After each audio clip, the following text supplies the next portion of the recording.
क्या रक्षित को आखिरकार अपने दिल की बात समझ आ चुकी है? और क्या अपराजिता की एक smart presentation house of Bhardwaj की पूरी बिजनेस स्ट्रेटजी बदल देगी? तो गाइस, स्टार प्लस के शो तुम देना साथ मेरा मेन इमोशन और रोमांस दोनों ही एक साथ देखने को मिलने वाले हैं। इस बार सिर्फ बिजनेस मीटिंग ही नहीं, बल्कि रक्षित के दिल की छिपी हुई फीलिंग्स भी धीरे धीरे सबके सामने आती नजर आएंगी।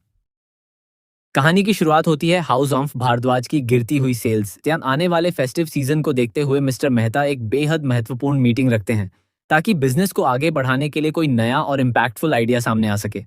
इसी मीटिंग में अपराजिता अपनी खास प्रेजेंटेशन लेकर पहुंचती है। वह थोड़ी नर्वस जरूर होती है, लेकिन फिर भी पूरे कॉन्फिडेंस के साथ अपनी बात सभी के सामने रखती है। अपराजिता बताती है कि श्रावण के महीने में हरियाली तीज, सावन सोमवार और कई दूसरे त्योहारों की वजह से ग्रीन आउटफिट्स की डिमांड काफी बढ़ जाती है। इसी बात को ध्यान में रखते हुए अपराजिता का सुझाव होता है कि हाउस ऑफ भारद्वाज एक exclusive green festival collection launch करे। उसका मानना होता है कि सिर्फ एक खास कलर को फोकस करके ब्रांड ग्राहकों के बीच अपनी एक अलग पहचान बना सकता है। अपराजिता समझाती है कि अगर लोगों को फेस्टिव शॉपिंग के लिए ग्रीन आउटफिट्स चाहिए होंगे, तो उनके दिमाग में सबसे पहला नाम हाउस ऑफ भारद्वाज का ही आना चाहिए। उसका ये आइडिया काफी अलग और यूनिक होता है। लेकिन असली ट्विस्ट तब आता है जब रक्षित अपराजिता की प्रेजेंटेशन सुनते सुनते अचानक ख्यालों की दुनिया में खो जाता है। रक्षित की नजरों के सामने अपराजिता एक खूबसूरत ग्रीन साड़ी में नजर आती है। दोनों एक दूसरे का हाथ थामे हुए प्यार भरे लम्हे शेयर करते दिखाई देते हैं। रक्षित के लिए ये सब सिर्फ एक खूबसूरत सपना होता है, लेकिन उसके दिल में अपराजिता के लिए छिपी फीलिंग्स इस इमेजिनेशन के जरिए साफ साफ सामने आने लगती हैं। रक्षित खुद भले ही अपनी भावनाओं को समझने से इनकार कर रहा हो, लेकिन उसका दिल अब अपराजिता के लिए बहुत कुछ महसूस करने लगा है। जैसे ही रक्षित का यह रोमांटिक इमेजिनेशन और आगे बढ़ने लगता है, तभी मिस्टर मेहता की आवाज उसे वापस हकीकत में ले आती है। रक्षित तुरंत खुद को संभाल लेता है और फिर पूरी ईमानदारी और गंभीरता के साथ अपराजिता का सपोर्ट करता हुआ नजर आता है।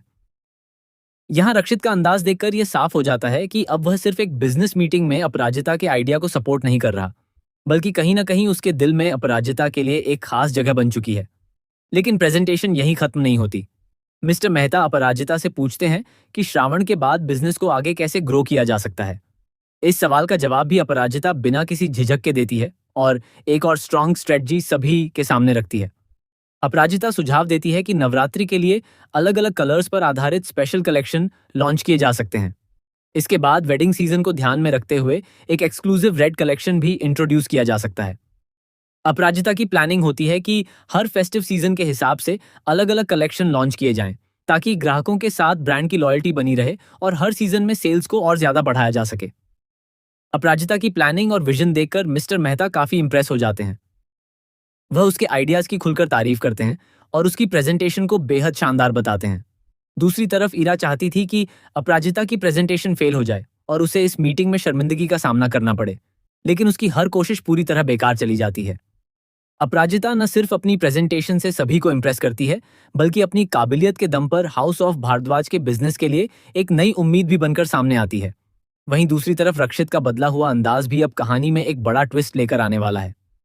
अब सवाल यह है कि क्या अपराजिता की यह पहली बड़ी प्रोफेशनल जीत उसके करियर को एक नई दिशा देगी? क्या हाउस ऑफ भारद्वाज की गिरती हुई सेल्स अपराजिता की इस नई स्ट्रेटजी की वजह से फिर से बढ़ने लगेंगी? और सबसे बड़ा सवाल, क्या रक्षित कभी अपने दिल की बात समझ पाएगा? क्या रक्षित अपराजिता के लिए अपनी फीलिंग्स को स्वीकार करेगा? क्या वह अपराजिता के सामने अपने दिल का राज खोल पाएगा? या फिर ईरा और परिवार की साजिशें दोनों के बीच एक नई परेशानी खड़ी कर देंगी? आने वाले एपिसोड में रक्षित और अपराजिता के रिश्ते में एक नया मोड़ देखने को मिलने वाला है। बिजनेस मीटिंग के बीच रक्षित का अपराजिता को इस तरह सपोर्ट करना और फिर उसके ख्यालों में खो जाना इस बात का साफ इशारा है कि अब उसकी लव स्टोरी धीरे धीरे शुरू हो चुकी है।